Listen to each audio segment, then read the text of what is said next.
বাংলাদেশের মানুষ পালে পালে লাখে লাখে কোটি কোটি মানুষ না খায় মারা যাবে। ভারত যদি শুধুমাত্র এদের মতো যদি একটু উগ্রতা 10 ভাগের 1 ভাগ দেখায়, মানে মানে বাংলাদেশে তো এতে তো মুরুদ নাই, ভারত যদি তার মুরুদ দেখাইতে শুরু করে বাংলাদেশের মানুষ না খায় মারা যাবে। মানে আমি হাসি আসে আমার, মানে তেলা পোকা হয়ে হাতির সাথে লড়তে যায়, বিষয়টা এরকম। তেলা পোকাও না, মশা মনে করতে পারেন। মৌলবীরা আবার সাহেব বলেন এই বদমাইশ হলো 71 বিরোধী, এই বদমাইশ নাকি 45 বছর নাকি বুখারি পড়াইছে। এই টাউট বাটপার জামাতি মৌলবী হারামজাদা বলছে যে বাংলা 71-এর প্রজন্ম নাকি সবচেয়ে নিকৃষ্ট প্রজন্ম। এই নিকৃষ্ট মৌলবী, এই জঘন্য এই মৌলবী, এর তো বাংলাদেশের নাগরিক হওয়ার অধিকার নাই। এর থাপড়ায়, এর বস্তায় প্যাকেট করে পাকিস্তান পাঠায় দেওয়া দরকার। বদমাইশ। 71-এর প্রজন্ম হচ্ছে আমাদের সবচেয়ে অহংকারের প্রজন্ম। 71-এর প্রজন্মরা হচ্ছে আমাদের সবচাইতে আমাদের আমাদের এরা বীর বীর প্রজন্ম। আর এদেরকে সে বলে যে 71-এর প্রজন্ম নিকৃষ্ট প্রজন্ম। এই সমস্ত নিকৃষ্ট মৌলবীরাই ছিল আমাদের স্বাধীনতা বিরোধী, রাজাকার আল বদর আল শামস, নেজামে ইসলাম, মুসলিম লীগ। এই সমস্ত বদমাইশগুলোর জন্য আজকে দেশের এই অবস্থা। আবার ইউনুসের দালালি করে এরা সারা জীবন ওয়াজ করে আসলো যে ইসলামের সুদ হারাম, ইসলামের সুদ হচ্ছে মায়ের সাথে করার মতো গুনাহ। সেই গুনাহগার যিনি মানে তাদের ভাষায় গুনাহগার, তাকে এখন তারা দেশের প্রধান বানিয়ে তার জন্য আবার দোয়া করে যে আরো থাকুক। এই সমস্ত বদমাইশেরা হচ্ছে মানে এদের কথা। এই স্বাধীনতা বিরোধীরা এরা তো জীবনে ক্ষমতায় যেতে পারবে না। এরা চাচ্ছে যে এই ক্ষমতায় থাকলে তো আর স্বাধীনতার পক্ষের দল ক্ষমতায় থাকবে না, এমনকি বিএনপিও ক্ষমতায় থাকবে না। অথচ বিএনপি আর আওয়ামী লীগের লিল্লাকে এই সমস্ত মোল্লাদের চর্বি গোস্ত বাড়ে। তারপরে এই বদমাইশগুলো এরা মানুষ হবে না। এই সমস্ত স্টুপিডেরা, এই সমস্ত ইতর শ্রেণীর মৌলবীরা কোনোদিনই বাংলাদেশে স্বীকৃতি দেয় নাই, দিবেও নাই।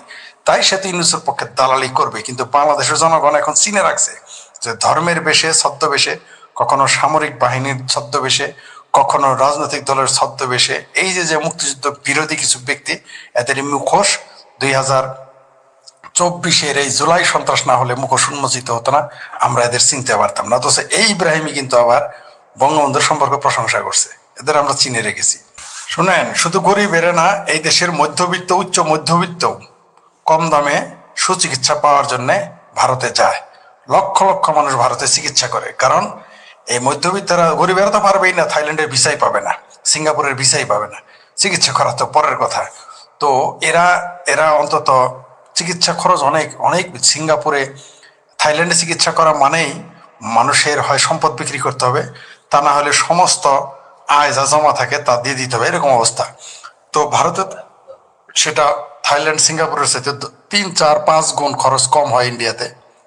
সেই জিনিসটা নষ্ট। অথচ যারা চিৎকার করতেছে তাদেরই আত্মীয় স্বজন কিন্তু চিকিৎসা করতে যাবে, এরাই কিন্তু যাবে ভারতে চিকিৎসা করতে। শুধু ভারতের চিকিৎসার কথা বললেন না, এমনকি ভারতের এই গরু, বাংলাদেশের যারা গরু চোর, এই গরু চোর বলি আর কি এদের আমি, যারা যে সীমান্তে গিয়ে মাঝে মাঝে মারা যায়, এই গরু চোরেরাও কিন্তু ভারতেরটাই খায়। ভারতের মালামাল বাংলাদেশে চুরি করে এনে ট্যাক্স ফাঁকি দিয়ে বিক্রি করে নিজে কিন্তু চলে। তারপরেও দেখবেন সারাদিন ভারত বিরোধিতা করবে। বাংলাদেশের মানুষের ভারত বিরোধিতা করার কারণ কি? কি কারণ? 2টা কারণ। একটা হলো ধর্মীয় কারণ, আর একটা হচ্ছে মুক্তিযুদ্ধে ভারত আমাদের পক্ষ নিয়েছিল। এই 2টার আগে 2টা কারণেই তারা ভারতের বিরোধিতা করে। তো ধর্মীয় কারণে যদি বিরোধিতা করে, তাহলে আমি বলতে চাই বাংলাদেশের চাইতে তো অনেক বেশি মুসলমান ভারতে থাকে। এমনকি বাংলাদেশের লাখো মুসলমান আপনি ভারতে যেতে দেখবেন, কিন্তু ভারত থেকে একটা মুসলমান বাংলাদেশে পালিয়ে এসে নাগরিকত্ব নিয়েছে বা ভোটার আইডি কার্ড বানিয়েছে কোনোদিন শুনেছেন? রোহিঙ্গা ছাড়া তো বাংলাদেশে কেউ নাগরিকত্ব নেবে না। বাংলাদেশে যারা, ভারতের একজন সবচেয়ে দরিদ্র লোকটাও তো বাংলাদেশে এসে মাগনা যদি নাগরিকত্ব দেয় তাও নিবে না এই বাংলাদেশে। কিন্তু বাংলাদেশ থেকে তারা যাচ্ছে। আপনি দেখবেন বাংলাদেশে আমি তো বারবার বলি 1 কোটি চোরাকার বাড়ি আছে, যারা যারা সরাসরি ভারতের চোরাকার বাড়ির উপরে নির্ভরশীল। আবার এদেরই পোলাপান দেখবেন বলতেছে যে ভারত ভালো না। ভারত, ঠিকই বলছেন, এটা খচ্চর, মানে গাধার ঘোড়ার সঙ্গমে যেটা জন্ম নেয়, মুফতি ইব্রাহিম হলো তাই। অর্থাৎ পাকিস্তান আর বাংলাদেশের রাজাকার মিলা যারা জন্ম দিছে সেটা খচ্চর হয়। এই মুফতি ইব্রাহিম হচ্ছে সেই খচ্চর। যাই হোক, যেটা বলতেছিলাম, তো এই ভারত যদি তার দূতাবাস বন্ধ করে দেয়, ভারত যদি তার ব্যবসা বাণিজ্য বন্ধ, বারবার বলে আসতেছে যে বাংলাদেশের প্রথম ভিকটিম হবে বাংলাদেশের এই যারা মাদ্রাসায় পড়ুয়া এতিম তারা, এবং মৌলবীরা, এবং বাংলাদেশের সেনাবাহিনী। কারণ যুদ্ধ কে করবে? যুদ্ধ তো আমি করতে যাব না। ওই জামাতের শফিকুর রহমান, সাদা শফিক, সাদা শকুন যত লাফি পারুক, ওই মুফতি ইব্রাহিম যত ফালি দেখ, এরা তো যুদ্ধ করতে যাবে না। যুদ্ধ করতে যাবে কে? বাংলাদেশ সেনাবাহিনী। তো বাংলাদেশ সেনাবাহিনী ভিকটিম হবে। ভিকটিম হবে এই যে মৌলবীরা, যারা না খায় মারা যাবে। এদের চর্বি দেখতেছেন না? এদের চর্বি। বা ভারতের সাথে যদি যুদ্ধ হয়, কূটনৈতিক যে সংঘাত শুরু করেছে, কূটনৈতিক সংঘাত যেতে ধীরে ধীরে এক পর্যায়ে যুদ্ধের অস্ত্রের সংঘাত হবে। তখন বাংলাদেশের মানুষ না খায় মারা যাবে, পালে পালে না খায় মরবে। প্রথমে কিন্তু মরবে এই মৌলবীর আগে। কারণ আমার পেটে যদি ভাত না থাকে, আমি তো ইমাম সাহেবের খাওয়াবো না। আমার পেটে যদি ভাত না থাকে, আমার সন্তানের মুখে যদি খাবার না যায়, আমি তো মাদ্রাসার এতিমের জন্য খাইতে দিব না। তো এটা কারা কারা ভুক্তভোগী হবে? প্রথমে এই মৌলবীরাই। অদ্ভুত ব্যাপার, এই মূর্খগুলো এগুলো বোঝে না। কারণ যাদের মগজে পাকিস্তানি বীজ আছে, তারা কখনো এই মানে তাদের পরিণতির কথা তারা ভাবে না। পাকিস্তানিদেরও দেখবেন লম্বা লম্বা কথা বলে, জজবা জজবা, এদেরও এরকম জজবা তৈরি হয়েছে। এদের ভিতরে ভারত বিরোধিতার যে জজবা পয়দা হয়েছে, ভারত এই খায়েশ শীঘ্রই মিটিয়ে দিবে। বেশি দিন নাই, যদি আর কয়েক মাসের মধ্যে বাংলাদেশের মুক্তিযুদ্ধের পক্ষের শক্তি ক্ষমতায় না আসে বা নির্বাচন না হয়, ভারত এই খায়েশগুলো মিটিয়ে দিবে। এমন ভাবে মিটাবে যে জিন্দেগি ভর ইয়াদ রাখনা পড়েগা। খুব শীঘ্রই ভারত সেটা করবে। কারণ আপনি যখন আপনাকে যদি আমি 100 বার খাওয়াই, চুলকাই, খামসা মারি, আপনি পরে এমন একটা কিক মারবেন, এক কিকে আমার চাপা উপায় একেবারে মুচড়ে যাবে আর কি, ভেঙে চুরে খানখান হয়ে যাবে। ভারত শেষে ওই কাজটা করবে। তবে ভারত তো আর যুদ্ধ করবে না। তবে হ্যাঁ, বাংলাদেশ যদি আগে যুদ্ধ করে, তাহলে তো অবশ্যই ভারত যুদ্ধ করবে। কিন্তু বাংলাদেশের সাথে ভারতের যুদ্ধ করার দরকার নেই। আমি বারবার বলে আসছি, কয়েক মাস যাবতে বলে আসছি, এদের অতৎপরতায় যদি কোনো কারণে বাংলাদেশে ফুড চেইন কেটে দেয় ভারত, বাংলাদেশের 3 কোটি মানুষ না খেয়ে মারা যাবে। বাংলাদেশের মানুষ পালে পালে, লাখে লাখে, কোটি কোটি মানুষ না খেয়ে মারা যাবে। ভারত যদি শুধুমাত্র এদের মতো যদি একটু উগ্রতা 10 ভাগের 1 ভাগ দেখায়, মানে মানে বাংলাদেশে তো এদের তো মুরুদ নাই। ভারত যদি তার মুরুদ দেখাইতে শুরু করে, বাংলাদেশের মানুষ না খেয়ে মারা যাবে।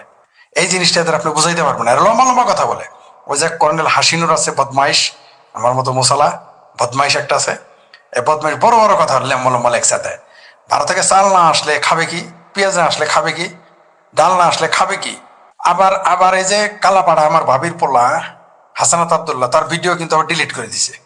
এত বড় মরদ, আমরা কিন্তু এত হুমকি, এত ধামকি, তারপরেও কিন্তু আমাদের বক্তব্য আমরা ডিলিট করি না, বরং আমাদের ইউটিউব খেয়ে দেয়, ডিলিট করি না আমরা। আমাদের বক্তব্য নষ্ট করে দেয়, কিন্তু সে ডিলিট করে দিয়েছে। কেন এত মুরদ, তুমি ডিলিট রাখো এটা।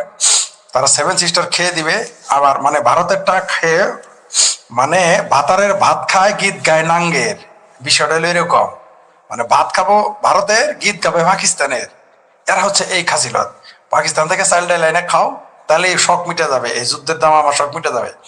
আর ভারতের সাথে যুদ্ধের এতই শখ, মানে আমি হাসি আসে আমার, মানে তেলা পোকা হয়ে হাতির সাথে লড়তে যায়। বিষয়টা এরকম, তেলা পোকাও না, মশা মনে করতে পারেন।